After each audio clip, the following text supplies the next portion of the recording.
রাত 12টা। রবি আর সুমন পুরনো বাড়িতে ঘুরতে এসেছে। গুজব আছে এখানে ভূত আছে। দোস্ত, এটা ঠিক জায়গা তো? চুপ, ভূত কিছু নাই, চলো ভিডিও তুলি। তারা ফোনে রেকর্ড চালু করে, হঠাৎ বাতি নিভে যায়, ফোনে নেটওয়ার্ক চলে যায়। নেট গেল কেন? ভূতের বাড়ি, এখানে ওয়াইফাইও ভয় পায়।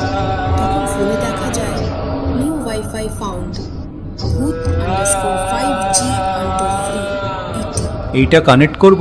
করে দেখ, হয়তো ফ্রি ডাটা দেবে। তারা ওয়াইফাই কানেক্ট করতেই ফোন কথা বলে ওঠে।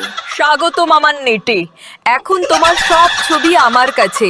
হায় মা, ডিলিট কর ভাই। না, আগে আমার রিলসে সাবস্ক্রাইব করো।